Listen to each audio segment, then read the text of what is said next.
So today is February 9th. It has been 2.5 weeks since the funeral, yep. And I've been doing pretty okay, all things considered. It's important to get back to a normal schedule, they say, when you're grieving a loss, and I've been doing that, so that's pretty good. I found an article online that says, your natural inclination may be to shut down and do nothing, but being productive can be a substantial springboard for healing. By focusing on performing constructive tasks, and you may shift your mind away from your distress for set periods of time and regain a semblance of stability in your life. So, in order to move on while still retaining my sister's memory, my grief counselor, Dr. Weiss, suggested that I keep a video diary, in which I will say one thing a day about my sister, and Dr. Weiss said that it's good to keep her memory alive like this, so that way it's as if she were here too. And so I'm going to talk about the great things she did and just talk about it. So, day one. My sister Leanne loved to draw. Her favorite thing to draw were ladybugs. Usually when she'd draw them, she would hand them out to people. So, as you can see, I've gotten quite a few here. However many she gave you depended on how much she liked you. So, she wanted to be a graphic artist, Leanne.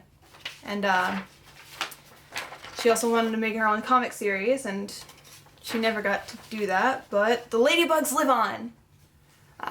Okay. That's a great first step. Ashley, do you want to come to dinner with us? Yeah, just give me a minute, please. We all go to dinner together every night, so, next time. Alright, so today is February 15th, day 7 of the video diaries, and today's fun fact about Leanne is that she loved animals, especially cats. She would always find these strays on the street and bring them home and beg mom and dad to keep them. But our parents would never let her, so she said that one day when she moves out, she's gonna adopt 5 cats and name them after the characters from Pride and Prejudice, even if they were boys.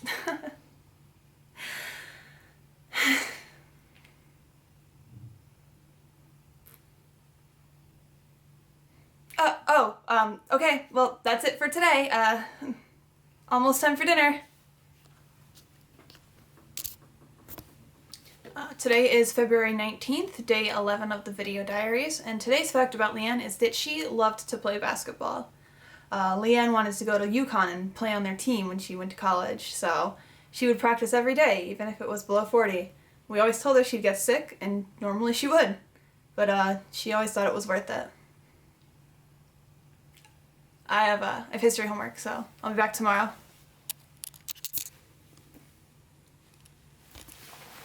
So I was sitting in history class today, and the teacher wrote something down on the board. It's February 21st, by the way.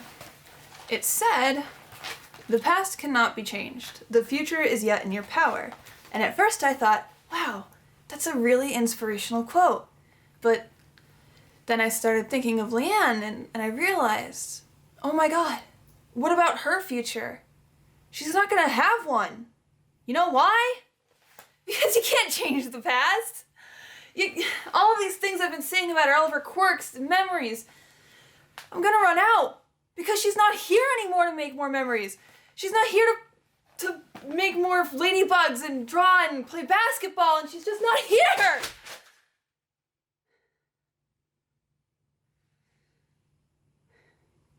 I have homework. Okay, so I've been doing some research on the 5 stages of grief, and according to this article here, I am in stage 3, which is bargaining. Characterized by making statements of what if and if only. In bargaining, one attempts to negotiate their way out of pain. However, according to this article here, I might be in anger, which is characterized by an overflow of other emotions, and anger is most prevalent because it gives one temporary structure to a loss. However, I'm not always angry. Sometimes I'm fine, and sometimes I'm not anything. What stage is that? Is it denial?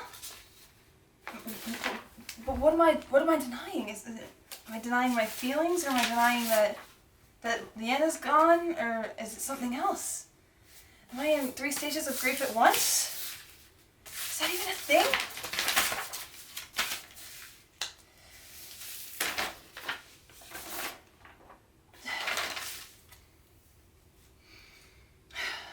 I need to figure this out. Okay, so I stayed up all night trying to figure this out, and after talking to Dr. Weiss, I have determined that I'm attempting to reason myself out of grief, which is ridiculous. So I made a chart. I have determined what I will be feeling and when by tracking my emotions. This way, I am able to avoid any negative emotions I'm feeling, deal with my grief in a healthy manner, and keep up a regular schedule. Yeah? Ashley, we have class in 10 minutes. I'm skipping today. What? I said I'm skipping, just go.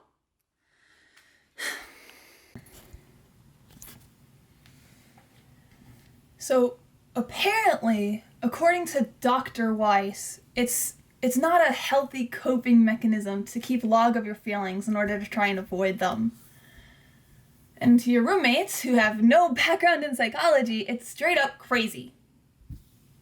You know, I really don't think it's such a bad thing to just want to not feel crappy all the time. It's not unhealthy. You know who says it's unhealthy? People who don't know. People who don't understand what you're going through. People who know how hard it is to wake up in the morning and tell yourself you're fine when you have that voice in the back of your head that just keeps telling you that you're a liar.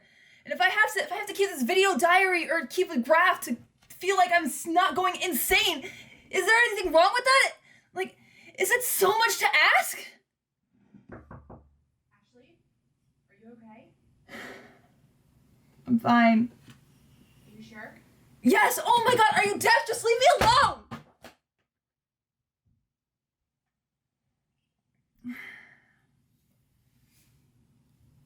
I'm alone.